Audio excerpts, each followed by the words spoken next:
Hello my quilting friends! My name is Leah Day and I'm super excited to announce our new Dresden plate template set. So this is a new and improved template set. I have redesigned the lines, I have redesigned how they are etched, and now we can do so many more things with these templates. We can make our beautiful Dresden plates in a variety of sizes, and we can make Dresden rings. So this is the one I'm going to teach you how to make in this video. This is a 12 petal Dresden, and I have finished the inside edge to create a pointy effect, and I have used fusible web to create a fused curved edge on the outside. So let's get started learning how to create this beautiful Dresden plate, actually Dresden ring, together. Okay, so very first step is to open your package of Dresden plate templates. Now they do have a film on the right side, the side that's going to be face up, and so you're going to want to peel that off. So sometimes that film is blue and sometimes that film is clear, so just keep that in mind. Peel that film off, and then on the back side of the template, the side with the etched lines, you're going to want to put something grippy to stop the templates from shifting. So I like to use True Grips. They are donuts and little dots, and you can see where I've positioned them on this ruler. I've got donuts here across the top and at the bottom, and then I've got dots down the middle, and that just helps the template to be stable whenever you're cutting out the shape so it doesn't slip on your fabric. Of course, the first step to making your Dresden plate is to pick your fabrics. For all of these plates, I am going to be using these 1930s reproduction fabrics, and I have just cut up fat quarters for this. They really are easy to work with, and you can generally cut out all of the petals that you need for any particular plate or ring in one strip. And that's what I found with this one. I cut a long strip from my fat quarter that's around 21 inches long. Now to make these narrow little petals, I cut this 3.5 inches wide. I've also fused a 1-inch strip of fusible web to the wrong side. Here's the right side, so that 1-inch strip of fusible web is on the wrong side. Let me show you how to do that.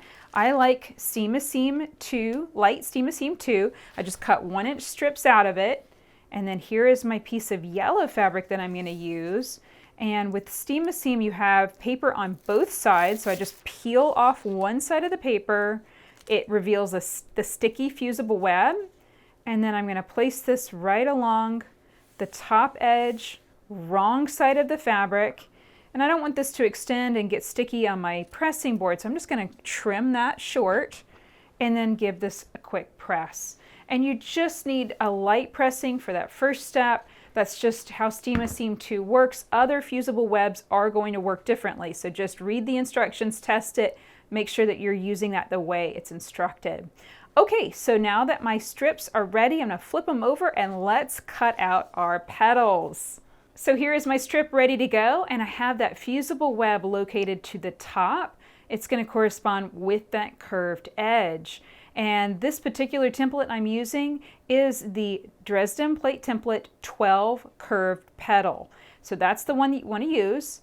And again, our strip is 3.5 inches wide.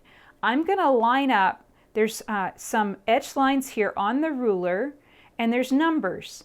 And I did this so that way we can really easily line up and be able to cut different widths of strip, and that's how we're going to make this Dresden ring effect. So we're going to line up the etched line that says 2, and I'm going to line that up on the bottom edge of that strip.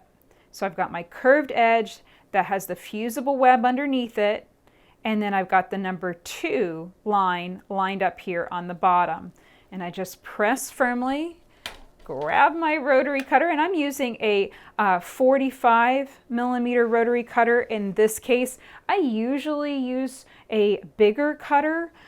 Usually I'm using a 60-inch, but for these curves, I find that it really works best to have a slightly smaller blade. There we go. Just roll all the way around that, and it comes out just like so. So these are very small petals with just a little bit of fusible web right along that outer edge.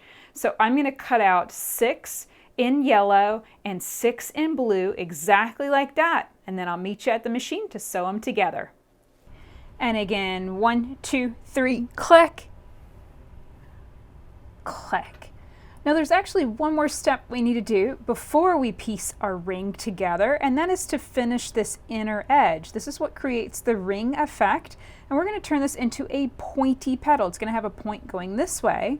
In order to do this, we're going to fold this right sides together, and we're going to stitch along this inner edge. So I'm going to slide this into my machine, and in this case for Dresden plates, I always backstitch at the beginning and the end of these seams. So I'm going to take 3 stitches on, backstitch 3 stitches, then stitch all the way to the end, and then backstitch 3 stitches again. Okay, let's recap that because that might have been just a little bit of confusing on the machine. I took my petal and I folded it in half, right sides together, and I stitched along this short, straight edge. And I like to backstitch at the beginning and end just to make sure that that doesn't come unpicked. So now I'm going to trim up a little bit off of this edge that has the fold. So I trim from the fold nice and close to the stitching over at an angle, something like that. That looks good.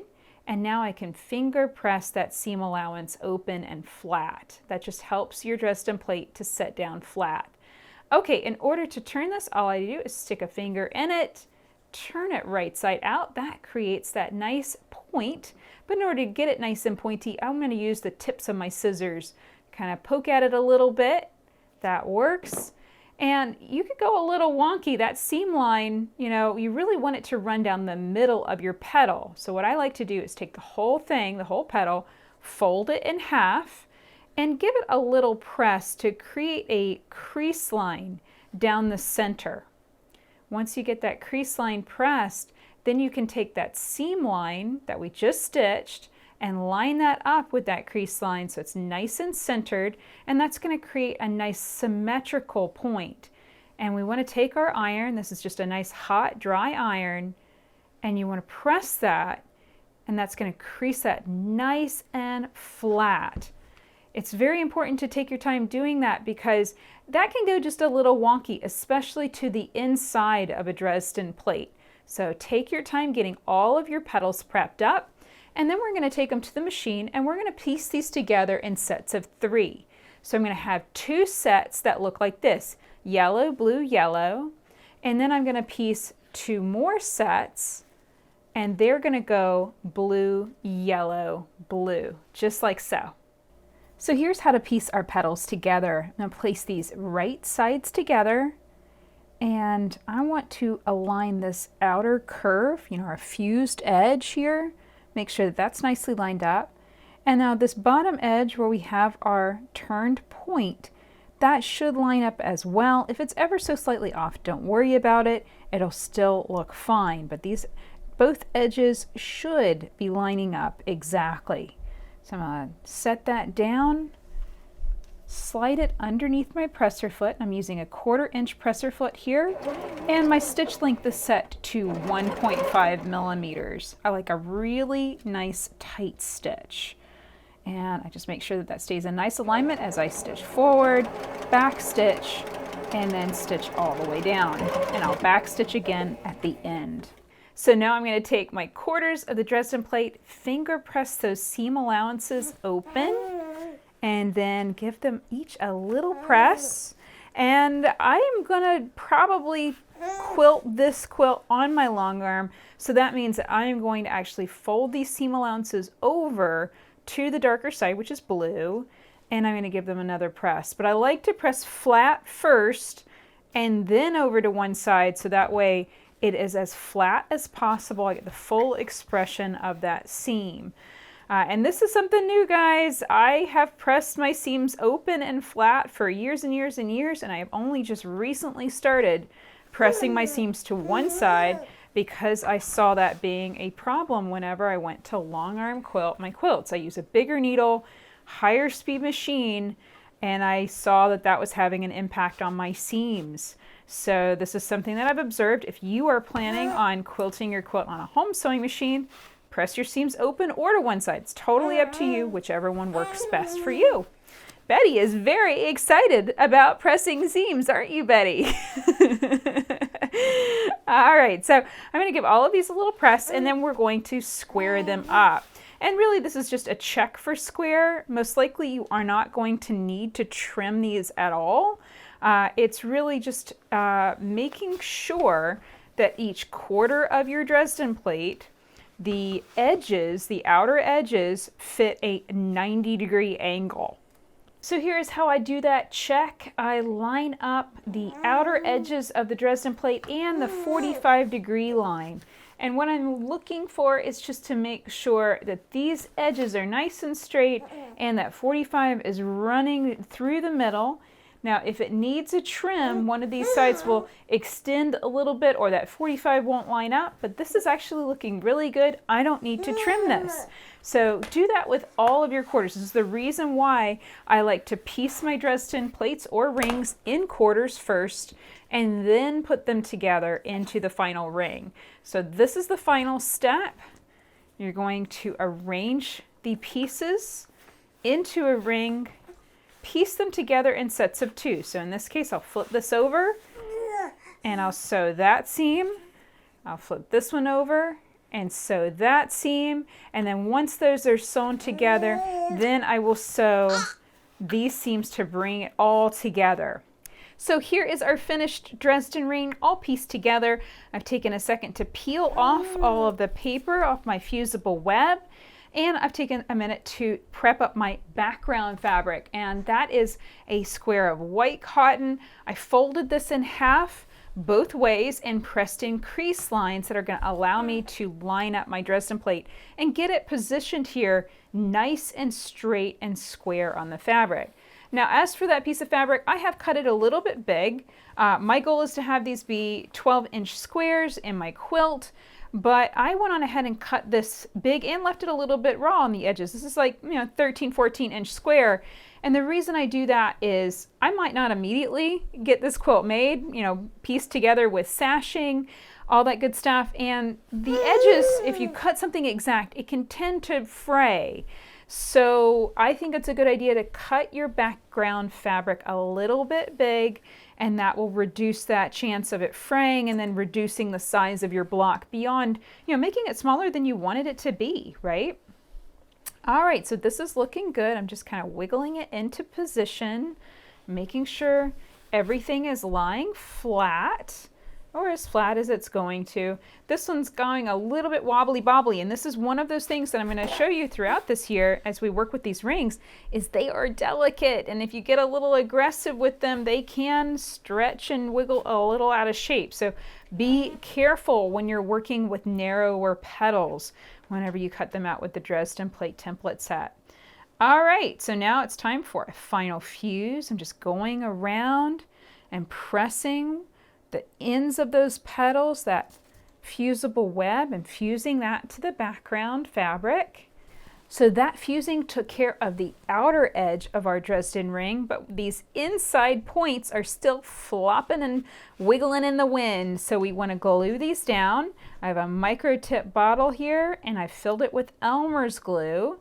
And I'm just going to run a very thin line of glue along that point and press it in place. And then I'll grab my hot dry iron and give it a press, and that will dry that glue instantly. There we go. I've got those glued down. Now I just press with my hot dry iron, no steam, and that is going to dry that glue. And no, it is not a big deal to use Elmer's glue in your quilt. Elmer's glue is basically liquid starch, and I starch my fabrics too. So that comes out completely whenever you wash your quilts. So I'm just going to work my way around all of these points, gluing them in place, and my Dresden plate is nicely secured to that background fabric. Okay, as far as the last step, and technically, Dresden plates are an applique. They are appliqued to the background. And the final step is to secure this with stitching. You can hand stitch around all of these points and then leave the outer edges to be raw. You could do a blanket stitch with your machine on both edges. You can do a straight stitch. It's entirely up to you. I'm going to just do a straight stitch, about 1/8 of an inch from this outer edge, about 1/8 of an inch from the inner folds. So that is my plan. I hope that you have enjoyed learning how to piece these Dresden rings with me and Betty today. You can learn more about the Dresden plate template set, cut out dozens of Dresden plates with me in 2020. Come and check it out at leahday.com/Dresden. Until next time, let's go quilt!